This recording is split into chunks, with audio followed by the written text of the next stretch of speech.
kita bertemu di acara Cakrawala Asa, di mana saya Chandra Silvidasari, di mana acara ini membahas tentang tips and trik bagaimana kita bisa lolos di beasiswa Bank Indonesia. Nah, di samping saya ini ada Mbak Evi Umi Aziza. Halo Mbak Evi, apa kabar? Alhamdulillah baik sekali. Kan belum banyak yang tahu nih siapa sih Mbak Evi ini. Ya. Nah, Mbak Evi mari memperkenalkan diri. Tapi yang di sini tahu tuh saya, keterlaluan ini kalau nggak tahu. Nggak bercanda. Halo, perkenalkan nama saya Evi Umi Aziza. Saya dari alumni juga Genbi Unum Blitar. Kebetulan angkatan pertama. Di Genbi Universitas Nahdlatul Ulama. Iya, angkatan pertama di Genbi Unum Blitar. Nah, Kak Evi, kan Kak Evi termasuk angkatan pertama di Genbi Universitas Nahdlatul Ulama. Iya. Nah, ini ada beberapa titipan pertanyaan dari mahasiswa-mahasiswi yang mungkin belum bisa bergabung di beasiswa ini. Iya. Nah, yang pertama Mbak Evi, apa sih itu Genbi? Genbi itu singkatan dari Generasi Baru Indonesia. Genbi ini merupakan komunitas yang di dalamnya itu mahasiswa yang menerima beasiswa Bank Indonesia. Nah, Genbi ini lahir pada 11 November 2011. Sebenarnya Genbi ini tidak hanya ada di Jawa saja ya, tapi sudah menyebar dari Sabang sampai Merauke. Tapi untuk di bawah naungan Bank Indonesia Kediri ini ada 6 kampus. Masih 6 kampus ya sekarang ya? Iya, tetap masih 6 kampus. Masih 6 kampus, ada dari Unum Blitar, UIN Tulungagung, IAIN Kediri, IAIN Ponorogo, UMPO, sama Unidang Gontor. Nah, itu Genbi, Generasi Baru Indonesia gitu ya. Seperti itu. Sudah dibahas lengkap dengan Mbak Evi. Jadi Genbi itu adalah komunitas yang terdiri dari beberapa kumpulan mahasiswa yang terpilih sebagai penerima beasiswa Bank Indonesia sendiri.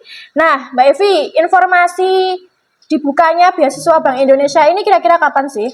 Kalau kapannya itu kalau nggak berubah loh ya, itu setiap awal semester, itu pasti. Setiap awal semester itu dibuka open recruitment lagi untuk penerima beasiswa Bank Indonesia. Nah, mungkin dari teman-teman yang ingin mendaftar di beasiswa Bank Indonesia mungkin bisa menyiapkan terlebih dahulu sebelum pembukaan awal semester itu tadi. Nah, buat daftar Bank Indonesia sendiri ini Mbak Evi, yang perlu dipersiapkan buat mahasiswa-mahasiswi ini apa sih? Yang perlu dipersiapkan ya? Banyak sih, apalagi kan untuk seleksi administrasi itu kan banyak. Kalau yang ku inget aja ya nih. Kalau yang ku inget itu yang pasti harus mahasiswa di bawah naungan perguruan tinggi yang memang sudah bermitra dengan Bank Indonesia. Contohnya ya 6 tadi ya yang di bawah naungan Bank Indonesia Kediri. Yang kedua itu ada minimal IPK kalau nggak salah. Kalau waktuku dulu itu minimal IPK-nya untuk ilmu sosial itu 3,25, yang untuk eksakta itu 2,9 atau kalau enggak 3 pas gitu loh ya. Terus kita harus mengisi formulir nih. Mengisi formulir itu biasanya langsung dikasih kayak form itu dari Bank Indonesia. Selanjutnya penerima beasiswa Bank Indonesia itu tidak sedang menerima beasiswa lain itu ya. Jadi ya jangan maru kalau sudah menerima beasiswa lain, ya jangan daftar lagi di beasiswa Genbi ini ya, beasiswa Bank Indonesia ini. Mahasiswa lainnya. Ya gitu, bagi-bagilah ya enaknya ngomong. Terus lebih mudah lagi kalau mau daftar Bank Indonesia itu kita mahasiswa yang memang sudah aktif di organisasi baik masyarakat maupun di dalam kampus ya. Kalau kampus ya minimal 5 prodi lah gitu ya. Kalau masyarakat itu biasanya IPNU IPP itu. Dulu itu aku daftar pakai itu karena aku kan ikut 5 prodi. Ya cuma itu. Sebenarnya ketum ini jangan-jangan. Enggak, bukan. Aku sekumnya. Tuh. Sebenarnya itu ya pesimis banget karena teman-teman yang lain itu udah pro gitu loh di organisasi ya. Ada yang ikut dalam kampus, ada yang lagi ikut di luar kampus gitu. Tapi karena ya tekadnya itu terus didukung sama sedikit sertifikat jadi bisa membantu juga. Nah, setelah kita mengumpulkan persyaratan-persyaratan yang ada, mungkin dari pihak Bank Indonesia itu setelah mengumpulkan persyaratan itu apa yang dilakukan, Mbak? Persiapan apa dari kita yang perlu kita lakukan ya? Ya. Kalau tapi aku dulu nunggu pengumuman dulu sih. Kalau memang administrasi lolos, yang selanjutnya harus kita lakukan adalah belajar. Itu kan setelah administrasi itu sudah pasti lolos. Iya kan, kan setelah administrasi masih ada tahapan selanjutnya, ada wawancara. Nah, wawancara itu kan nanti kita ditanya banyak sekali tentang Bank Indonesia. Nah, kalau kita yang bukan berasal dari prodi yang tidak ada sangkut pautnya dengan ke bank sentralan, ya gimana? Ya. Mau nggak mau kita ya harus belajar. Aku dulu itu gitu, karena kan aku dari pendidikan bahasa Indonesia sama sekali nggak ada sangkut pautnya dengan ke bank sentralan. Jadi aduh, itu belajarnya bener-bener, apalagi kan pas saat itu Bank Indonesia yang Kediri loh ya, lagi gencar-gencarnya untuk mempromosikan beasiswa. bukan beasiswanya, programnya yang BIFES, terus Yapik, Kris itu. Jadi kan mau nggak mau kita ya harus kenal sama 3 program itu gitu loh. Jadi belajarnya soalnya nanti pasti jadi pertanyaan buat wawancara. Iya bener. Jadi memang harus belajar. Kalau administrasi udah lolos itu harus belajar. Jangan pede dulu. Wah, administrasi udah lolos, aku pasti lolos. Enggak. Belum tentu. Jadi harus belajar juga tentang ke bank sentralan yang paling penting. Nah, jadi Genbiers, buat kita semua harus bisa belajar tentang Genbi, ya, terutama tentang ke bank sentralan sih, ya, buat bisa lolos di beasiswa Bank Indonesia. Nah, Mbak Evi, tantangan apa sih yang buat Mbak Evi itu mendaftar di Bank Indonesia? Tantangannya itu apa aja? Tantangannya apa ya? Ya itu tadi yang aku bilang, karena aku memang bukan berasal dari prodi yang tidak ada sangkut pautnya dengan ke bank sentralan. Jadi tantangannya di belajarnya itu, ke bank sentralan itu apa? Aduh, itu pusing banget aku ya. Pusing pol. Yeah. Apalagi belum kenal sama sekali. Ya kenal Bank Indonesia ya waktu nyemplung di ini Genbi. Jadi di waktu pengumuman administrasi lolos itu juga agak shock kok bisa lolos gitu, karena kan memang gak ada sangkut pautnya gitu. Tantangannya cuma itu di belajarnya aja kalau aku belajar. Nah, dari Genbi ini Mbak Evi itu menemukan keuntungan apa saja sih? Keuntungannya banyak. Banyak tuh. Kalau dari dari seluruhnya, Bank Indonesia itu ngasih 2 keuntungan ya buat Genbi ya. Yang pertama uang saku yang 1 juta setiap bulan itu. Terus yang kedua kita tergabung di komunitas Bank Indonesia. Ya. Nah, tapi itu kalau kita udah tergabung di komunitas Genbi itu banyak banget keuntungan. Aku pun merasakan kayak aku itu kebetulan angkatan pertama, jadi kan memang belum ngerti apa-apa gitu. Zaman kita itu belum ngerti apa-apa, terus belum kenal sama teman-teman Genbi dari luar juga. Nah, mungkin bisa temannya jadi lebih banyak ya Mbak. Iya benar. Ada acara akhir tahun itu sangat banyak sekali bertemu teman baru. Pengalaman sih yang paling tak rasain itu, karena kan kebetulan aku angkatan pertama itu pas ada musyawarah wilayah di Jawa Timur. Kebetulan aku yang jadi perwakilan dari Unum Blitar. Nah itu kita bisa ngerasain Kak, wah keluar dari zona nyaman nih. Apalagi kan aku memang di kampus cuma ikutnya Himoprodi aja. Kalau Himoprodi kan nanti kumpulnya sama seprodi, terus Palinpol nanti kita kumpul sama yang mahasiswa yang itu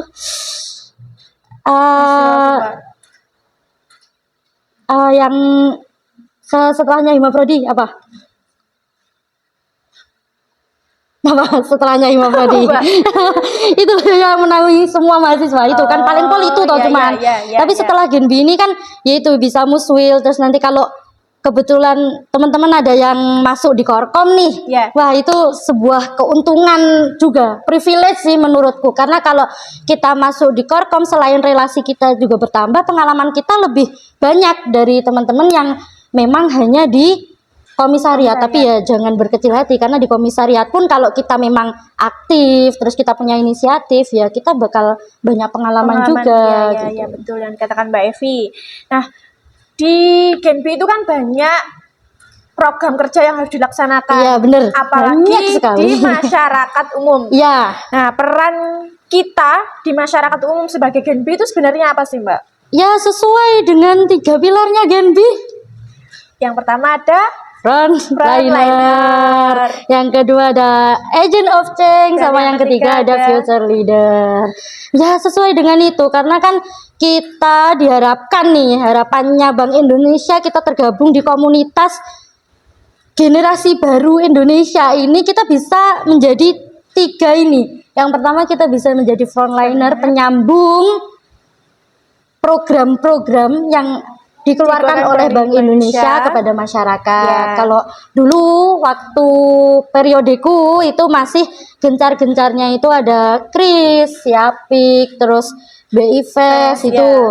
Terus yang kedua kan kita juga diharapkan menjadi agent of change, agen perubahan. Karena ya agen perubahan itu seperti apa toh Mbak, kayak burat gitu ya.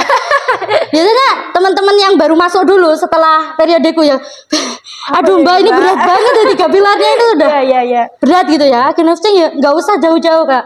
Agen perubahan misal nanti kita membantu teman-teman UMKM nih yang biar lebih mudah transaksinya, yang belum punya KRIS kita daftarkan KRIS. Itu kan kita sudah masuk menjadi agent of change gitu. Yang ketiga itu ada future leader, pemimpin masa depan. Bukan hanya pemimpin untuk diri kita sendiri, tapi pemimpin mungkin untuk pemimpin kalau cowok ya untuk nanti di keluarga gitu ya. Terus kalau mahasiswa mungkin pemimpin di organisasi lain. Karena menurutku kalau kita masuk di Gen B, generasi baru Indonesia ini ya, banyak banget pelajaran-pelajaran yang bisa kita dapatkan, apalagi nanti untuk bekal kita menjadi future leader. Bukan jauh-jauh untuk memimpin sebuah bangsa gitu kan. Memimpin diri sendiri itu sudah ada kayak tanggung jawabnya, inisiatifnya, terus kreativitasnya. Itu kan kita dilatih di Gen B. Merasakan kan? Merasakan kita dilatih banget di Gen B. Itu sih. Tante. Mbak Evi, untuk kriteria mahasiswa apa sih yang dicari oleh generasi Bank Indonesia ini sendiri? Kalau kriteria mahasiswa yang dicari Bank Indonesia mungkin ya, kalau menurutku ini dari 2 periodeku ya, bukan hanya cerdas secara akademik saja, tapi Bank Indonesia itu perlu mahasiswa yang mereka itu aktif, terus punya tanggung jawab, punya inisiatif, terus punya kreativitas. Karena kan sekali kita nyemplung nih, misal udah lolos tahap wawancara, terus baru pengumuman, terus nanti kita jebret masuk nih di Gen B. Banyak itu program ya. Udah langsung dihadapkan kayak wah, kalau kita nggak tanggung jawab, kita nggak punya inisiatif, ya mau gimana Kak komunitas ini berkembang kan?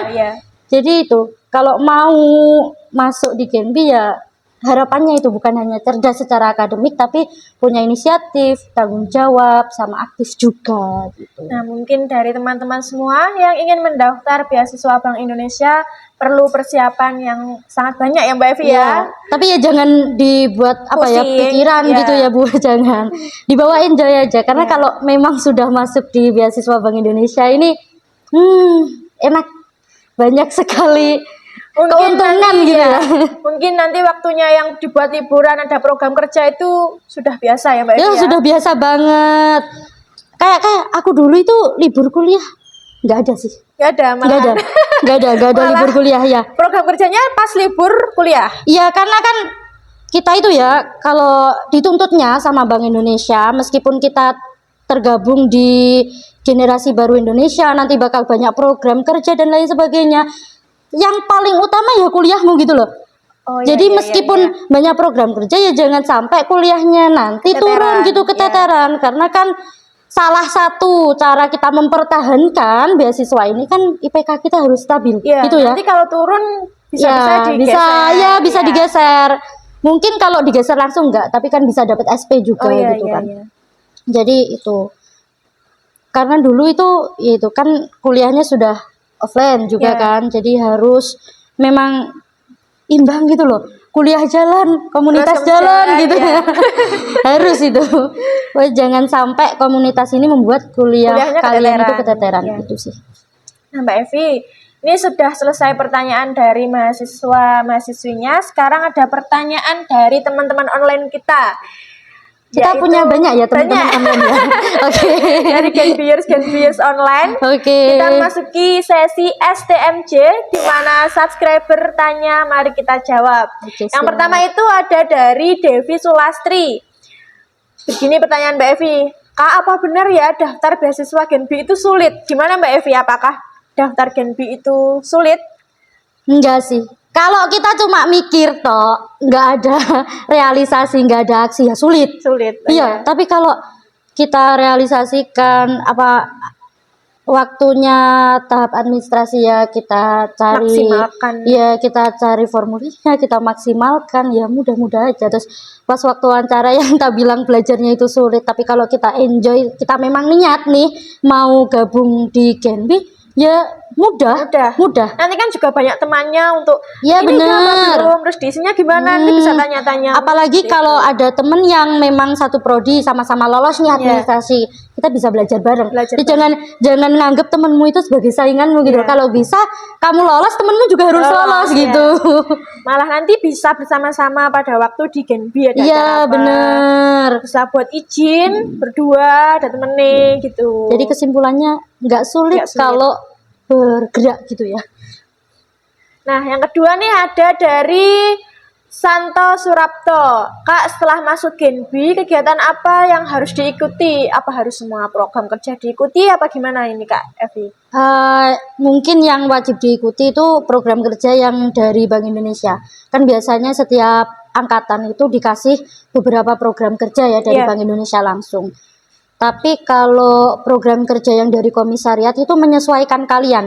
Jadi kalau kalian ada kuliah, terus kuliahmu itu minimal kayaknya ada kuliahmu ada ujian nih ya. Ada ujian atau kamu presentasi gitu ya. Terus kamu ada tugas yang harus dikumpulkan, ya harus kuliah dulu. Nanti setelah itu baru bisa izin mungkin ikut acara kegiatan gitu ya. Tapi itu kalau dari Bank Indonesia kan memang wajib. Soalnya biasanya kalau dari Bank Indonesia itu ada surat perizinannya. Kalau dari komisariat kalau dari Bank Indonesia itu sudah disiapkan surat dari sana. Iya, tapi kalau dari komisariat ya harus disesuaikan dulu sama keadaan ya. Mungkin jangan memaksa gitu, jangan memaksa. Mungkin bisa diambil pada waktu weekend apa-apa. Iya, gitu bener weekend. Nah, yang ketiga ada dari Chandra Kayang.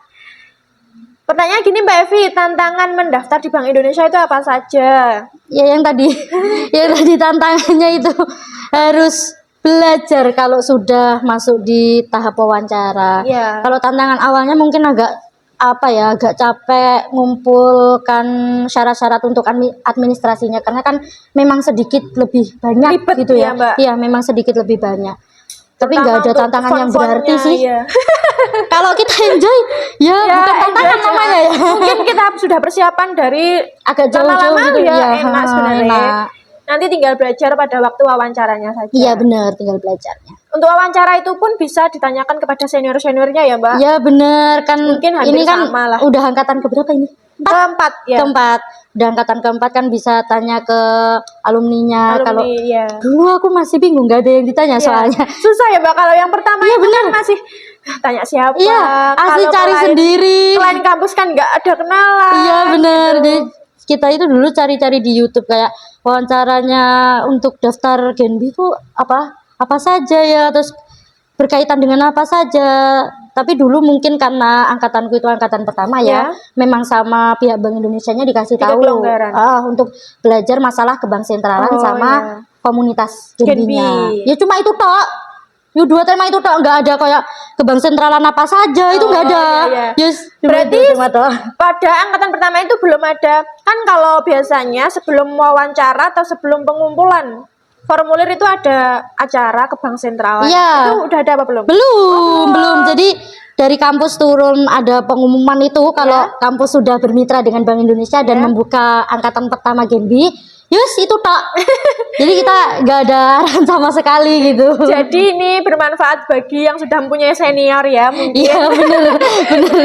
Nggak bingung-bingung lagi gitu. Iya, bisa membuat poin yang lebih banyak, yang aktif. Iya bener. Jangan sampai kalah sama angkatan sebelumnya gitu ya.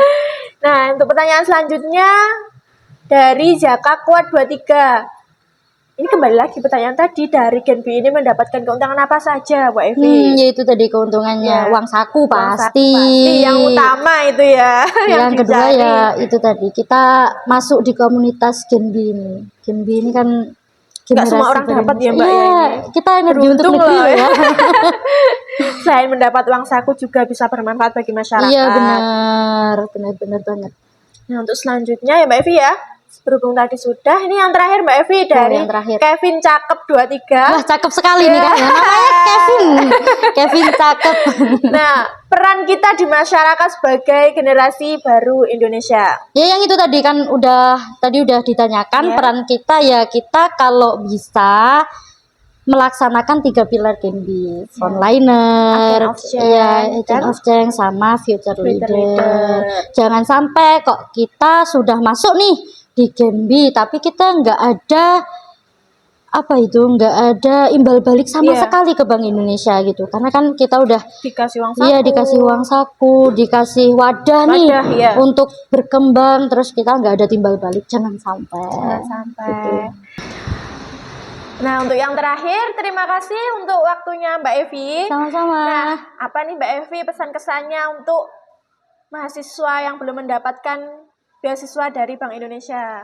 Nah apa ya pesan kesannya? Mungkin buat teman-teman di luar sana yang pengen tergabung di beasiswa Bank Indonesia, atau buat teman-teman yang sudah tergabung dan ingin melanjutkan sampai periodenya habis, jangan patah semangat. Terus kalau memang mau daftar ya jangan lupa belajar, terus jangan ragu, jangan bimbang.